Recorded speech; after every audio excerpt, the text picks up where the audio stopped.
Kalau kita urutkan keterangan-keterangan Nabi sallallahu alaihi wasallam terkait dengan salat duha ini, tidak hanya berbicara tentang rakaat, tapi juga berbicara tentang waktu dan keutamaannya.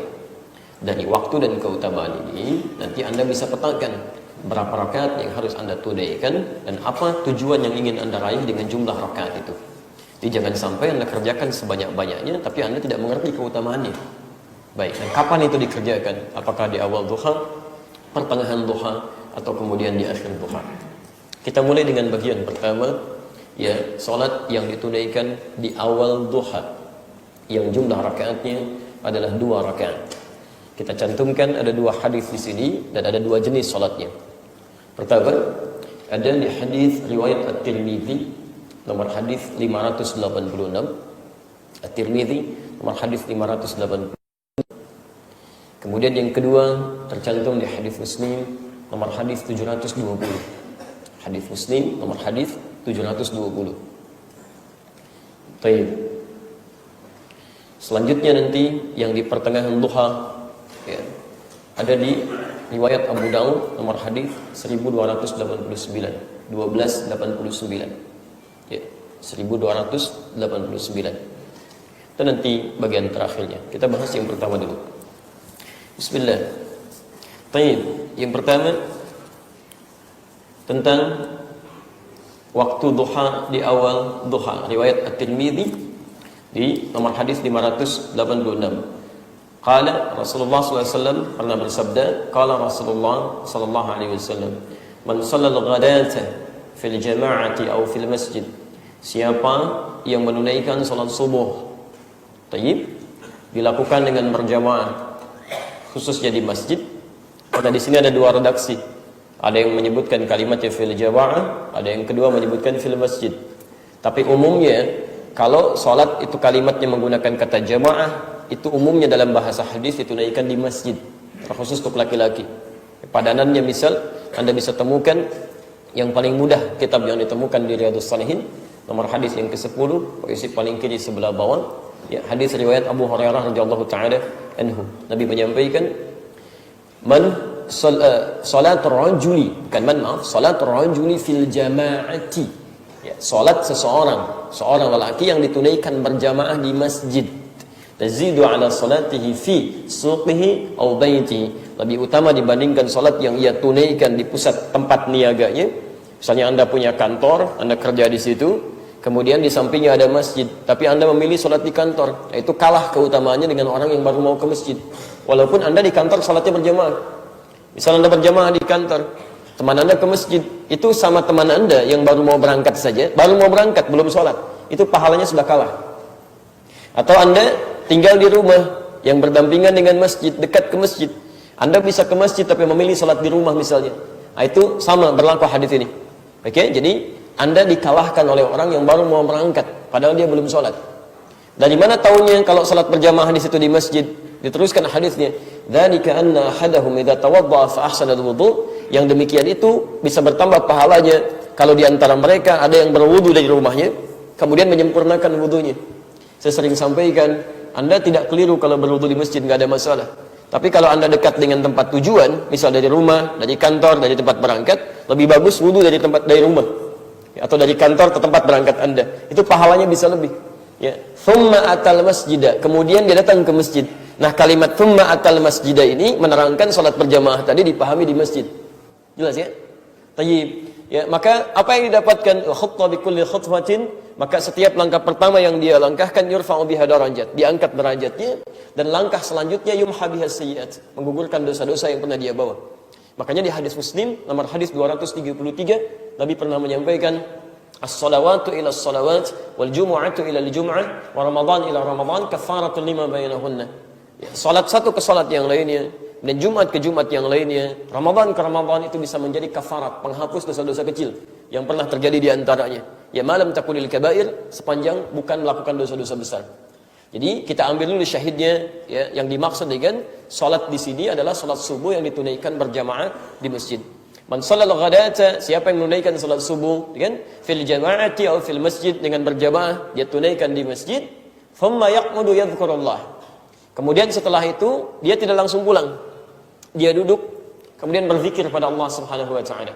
Ya. Bahasanya menggunakan thumma di situ, menggunakan fleksibilitas. Ya. Dan kalimatnya menggunakan fi'il mudhari, bukan fi'il madhi.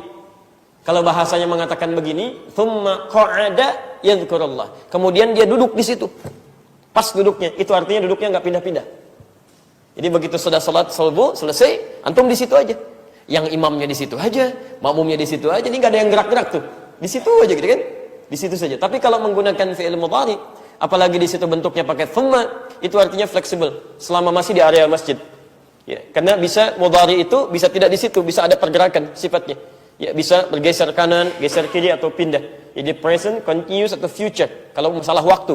Tapi kalau masalah gerakan, sedang akan bisa di situ, bisa pindah ke tempat lain atau masih di area sekitarannya. Jelas di sini? Baik, awas, ini saya berikan batas di sini, pemahaman ini ya untuk memberikan penjelasan pada sebagian entah dari mana datangnya. Ada pendapat mengatakan kalau Anda ingin mendapatkan pahala salat ini, nanti yang dikenal dengan syuruk di kemudian, ya. Kalau Anda ingin dapatkan pahala ini, maka setelah salat subuh nggak boleh pindah-pindah, di situ aja. Ya. Itu saya tidak tahu dari mana asal penafsiran seperti itu. Ya. Yang pertama bertentangan dengan dalil secara langsung. Yang kedua bertentangan dengan maqasid syariah. Ibadah itu menyudahkan, bukan mempersulit. Imam di sini aja di depan itu kan nggak pindah-pindah. Sementara temannya di sini aja, ya. Ada misalnya yang mau membersihkan, maaf geser dikit dong, nanti aja ya, selepas syuruk. Kan repot gitu kan. Jadi antum nggak bisa begitu dia. Nggak bisa. Jadi ada fleksibilitas sepanjang masih di area masjid. Ya, jelas di sini ya. Jadi kalau ada yang menafsirkan misalnya tidak boleh pindah-pindah dan sebagainya, itu pendapat yang sangat lemah, bahkan tidak ada dasarnya. Dari mana sumbernya gitu kan? Baik, seterusnya. Kemudian dia duduk, yadhkurullah. Apa yang dilakukan dalam duduknya? Bukan main-main. Bukan ngobrol, bukan senda gurau, tapi berzikir kepada Allah Subhanahu wa taala. Dan kalimat zikir di Quran maknanya banyak. Awas hati-hati ya, perhatikan syaratnya. Jika Anda ingin meraih duha yang pertama ini, syarat pertamanya salat subuh. Dilakukan berjamaah. Tempatnya di masjid. Setelah itu berzikir. Tidak langsung pulang. Apa bentuk zikirnya? Macam-macam, silahkan pilih. Misal, kalimat thayyibah itu bagian dari zikir. Quran surah keempat ayat 103. فَإِذَا قَضَيْتُمُ الصَّلَاةَ فَاذْكُرُوا اللَّهَ. Maka selesai Anda menunaikan salat, silahkan bergegas untuk zikir kepada Allah Subhanahu wa taala. Begitu selesai ini, hatta bidayatul duha. Sampai di awal duha. Zikirnya sampai ke awal duha. Baik ya? Satu tombak dari matahari bergeser dari tempat terbitnya. Jadi tempat terbitnya, Allah. Misal ini tempat terbitnya disebut dengan masyrik. Masyrik. Kalau tempat tenggelam disebut dengan maghrib, tempat terbit disebut dengan masyrik. Quran surah kedua Al-Baqarah ayat 115. Isi paling kiri sebelah bawah. Walillahil masyriq wal maghrib. Milik Allah lah ya, segala yang ada di masyrik tempat terbit matahari, wal maghrib, dan segala yang berada di tempat terbenam matahari. Ya, jelas di sini. Maksudnya ayat ingin mengatakan jangan menyembah matahari. Kan? Jangan menyembah benda-benda karena semua itu punya Allah. Masa yang punyanya tidak disembah, yang diciptakannya disembah-sembah? Jelas ya? Tayyib. Sekarang saya agak pelankan sedikit. Ini pasti posisinya disebut masyrik.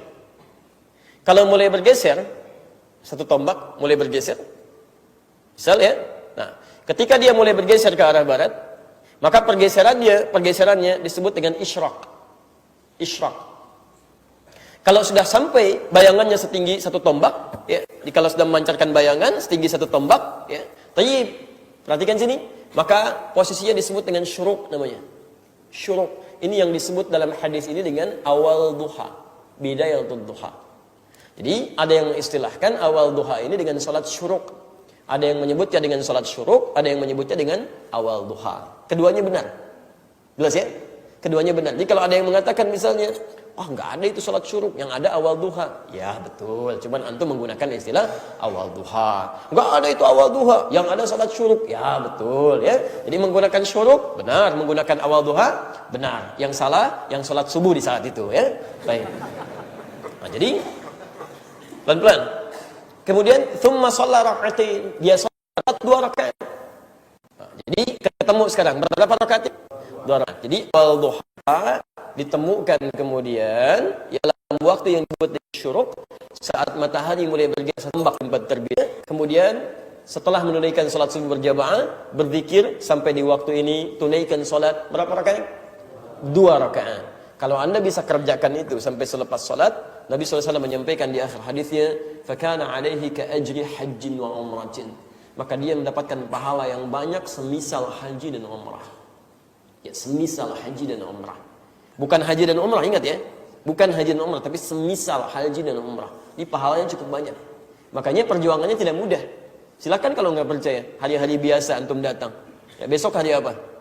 Hari Jumat, ya silakan misalnya Senin, Selasa, Rabu, Kamis, Jumat di masjid ya kan. Habis sholat subuh duduk begini kan, orangnya dah pulang, nengok begini, syuruk, ya Allah, syuruk gitu kan. Baik deh, Pak apa kabar? Syuruk, ya, Masya Allah kan. Tapi terus itu nggak mudah, makanya pada sesuatu yang tidak mudah pahalanya melimpah. Ya, karena itu cari cara yang cerdas. Bagaimana bisa mendapatkan itu dengan suasana yang nyaman, tidak terasa kita dapat itu. Salah satunya taklim tadi itu. Itu paling mudah. Jadi ini yang pertama di awal duha berdasarkan hadis riwayat At-Tirmidzi nomor hadis 586. Waktu ibadahnya disebut dengan salat syuruk atau awal duha, rakaatnya 2 rakaat. Yang kedua masih berlanjut ya hadis Muslim nomor hadis 720.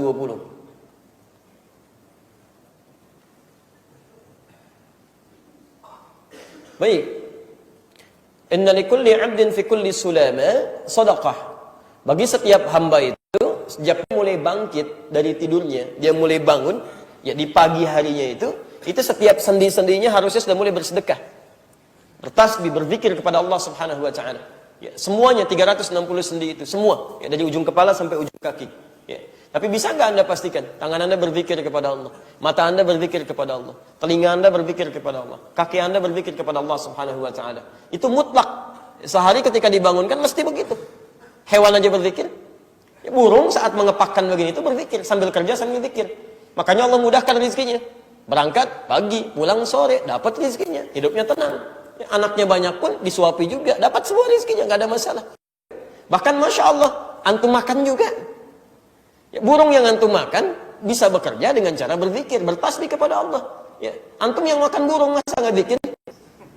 Pertama, sebelum bicara tentang mengganti, kita harus pahami cara berzikirnya. Ya, cara berzikir anggota tubuh itu adalah menggunakan sesuai dengan perintah Allah Subhanahu wa taala. Di ketika antum pandang, ingat betul ini, cara berzikir mata adalah melihat yang baik-baik, yang diperkenankan oleh Allah Subhanahu wa taala.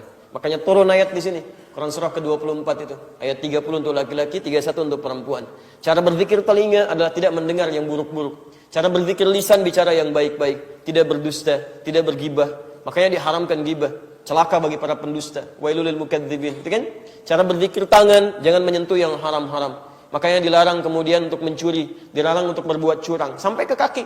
Cara berzikir kaki melangkah pada yang baik-baik dengan tawadhu. Turun Quran surah ke-25 itu, ayat 63. Wa ibadur rahmanil ladzina yamshuna 'alal ardi hauna. Itu kan? Hamba-hamba Allah yang penyayang itu kalau jalan-jalannya tawadhu dia. Baik. Paham sampai sini? Tapi tidak setiap orang dalam 24 jam dari bangunnya bisa menjaga itu. Nah itu bisa ditutup. Kata Nabi SAW bisa ditutup semua itu dengan menunaikan 2 rakaat. Ya, jelas di sini? Tapi bukan berarti ditutup maksiatnya kemudian tertutup dengan duha, bukan. Bukan itu maksudnya. Jadi kewajiban zikir Anda yang seharusnya berzikir dari ujung kepala sampai ujung kaki itu, yaitu kewajibannya digugurkan oleh Allah dengan Anda menunaikan salat rakaat.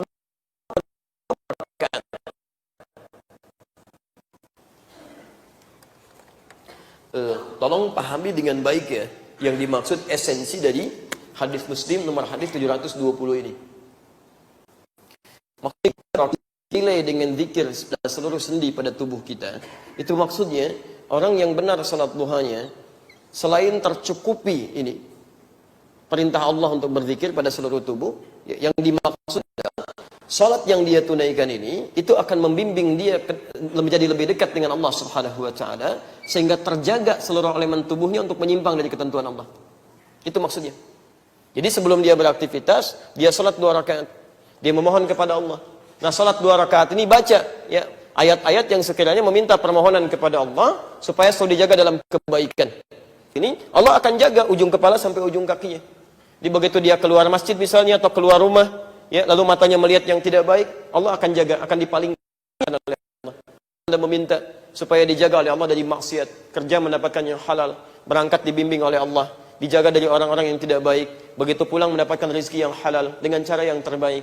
Makanya berangkat Anda dari masjid misalnya, pulang, kalau saran saya, kalau Anda bisa dekat dengan masjid, jadi begitu selesai kerja, mampir ke masjid dulu. Dan itu tidak hanya nanti antum tunaikan sholat misalnya kan, tahiyatul masjid. Ya, berangkat antum bermula dari rumah Allah, meminta kemudahan, begitu pulang bertawakal kepada Allah. Silakan di jalan macet, macam-macam dan sebagainya. Pulang ke rumah kadang-kadang tidak kondusif situasinya. Ya, melihat istri kayak ngelihat orang lain bawa kendaraan itu kan. Baik yang tadi diklaksonin itu. Ya, ngelihat anak-anak kayak ngelihat bunyi-bunyi macam-macam. Jadi nggak nyaman. Antum ke masjid, begitu wudu, ya, salat sunnah wudu, kemudian bertawakal kepada Allah. Demi Allah saya katakan. Begitu pulang ke rumah hatinya sudah tenang. Enak kan. Ngelihat istri, ngelihat anak dan nunggu-nunggu 7 jam, 8 jam. Ada keakraban, ada kenyamanan. Itu indah. Kemudian teruskan di Abu Daud nomor hadis 1289. Ini hadisnya hadis qudsi. Ya, hadisnya hadis qudsi.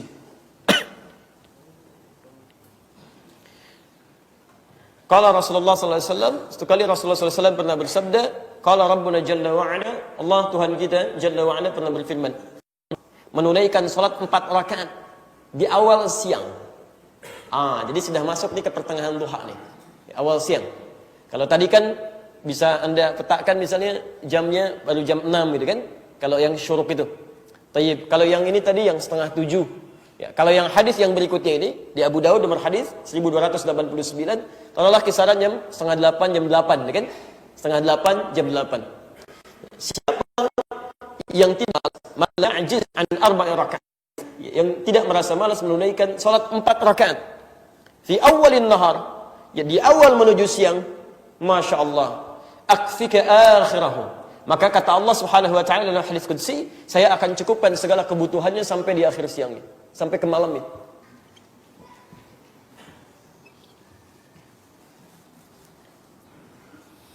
Bisa ditunaikan 2 rakaat, 2 rakaat, bisa ditunaikan 4 sekaligus ya.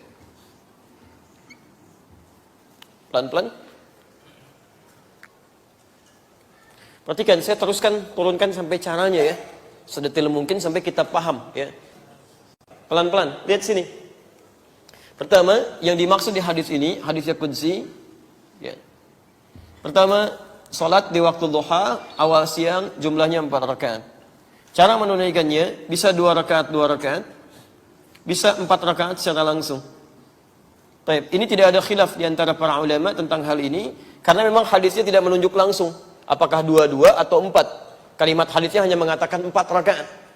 Sedangkan dalam penunaian salat sunnah yang lebih daripada 2 rakaat, Rasulullah SAW senantiasa mempraktekkan dengan 2 cara. Dikiaskan kepada salat malam. Salat malam itu kan salat sunnah, lebih daripada 2 rakaat. Kadang beliau tunaikan dengan 2, ada di hadis Muslim nomor hadis 749 dari Ibnu Umar radhiyallahu taala anhuma. Ini artinya boleh salat sunnah yang dikerjakan lebih daripada 2 rakaat, antum tunaikan 2 rakaat, 2 rakaat. Paham sampai sini? Tanya. Sekarang saya tanya, salat duha itu salat fardu atau salat sunnah? Sunnah. Yang di sini bilangannya berapa rakaat? 4 rakaat kan? Lebih daripada 2 rakaat. Tapi kalau ada 2 rakaat bisa dikiaskan kepada yang ada di hadis Muslim ini. Teruskan 4 rakaat sekaligus misalnya 1 kali salam. Taib, ini dikiaskan kepada amalan Nabi sallallahu alaihi wasallam dalam salat malam ketika beliau pernah menunaikan di rumah Sayyidah Aisyah radhiyallahu taala anha. Beliau pernah tunaikan yang 11 ini dengan 2, pernah kata Sayyidah Aisyah dengan 4, kemudian berapa? 3. Paham sampai sini? Baik, jadi kalau ini kita kiaskan kepada salat duha ini, baik. Yang rakaatnya lebih daripada 2 rakaat, yang jumlahnya misal 4 ke atas, maka Anda bisa tunaikan dengan 4 sekaligus dengan 1 salam. Paham sampai sini? Baik. Bagaimana cara menunaikan salatnya? Ya, seperti antum tunaikan salat-salat sunnah yang lainnya. Seperti 4 rakaat sebelum zuhur misalnya, kan? Baik, tapi caranya ini agak beda sedikit. Yang dimaksud beda itu pada penunaian dan pemilihan ayat-ayat serta doa yang dimaksudkan. Ya. Jadi ketika Anda mulai salat, mulai dengan kekhusyuan, pilih ayat-ayat yang sesuai saat akan berangkat itu. Karena ini terkait dengan rizki, maka pilih ayat-ayat yang memudahkan Anda mendapat rizki dari Allah SWT. Jadi begitu caranya, jangan sampai Anda diberi peluang, keutamaannya misal mendapatkan rizki, Tapi ketika Anda sholat malah minta sabar di situ. Quran surah ke-51 ayat ke-22, sisi paling kanan sebelah bawah, kan? Kemudian rezeki diturunkan di bumi untuk dimudahkan. Quran surah kedua ayat 29. Anda diminta untuk mendapatkannya, misalnya Quran surah kedua ayat 168. Anda bisa mendapatkan kemudahan dengan mengambilnya. Quran surah kedua ayat 172. Anda belum berangkat, rezekinya udah nungguin. Quran surah 7 ayat 96. Ya, Anda tingkatkan takwa lagi, rezeki datang tanpa diminta. Quran surah 65 ayat 2. Anda bisa pilih, keluarkan dulu, Anda baca pada saat itu. Ini yang dimaksud dengan 4 rakaat. Selebihnya disebut dengan salatul awwabin atau salat awwab. Itu yang lebih daripada 4 rakaat. Ada yang 8 rakaat sampai dengan 12 rakaat. 8 rakaat sampai 12 rakaat. Biasanya di akhir-akhir duha. Ya, jam 9, jam 10. Anda boleh tunaikan 8 rakaat sampai dengan 12 rakaat. Itu disebut oleh para ulama dengan salat awwabin. Kalau benar dia doanya, akan ada perubahan dalam hidupnya. Apalagi yang 8 rakaat, yang 12 rakaat itu. Ya, Masya Allah. Ya, jadi semoga Allah berikan kebaikan kepada Anda semua. Dan semoga sesuai dengan apa yang Anda tanyakan. Jika ingin 2 rakaat, silahkan pilih. Ingin sedapat semisal haji dan umrah. Atau Anda ingin mengganti tasbih.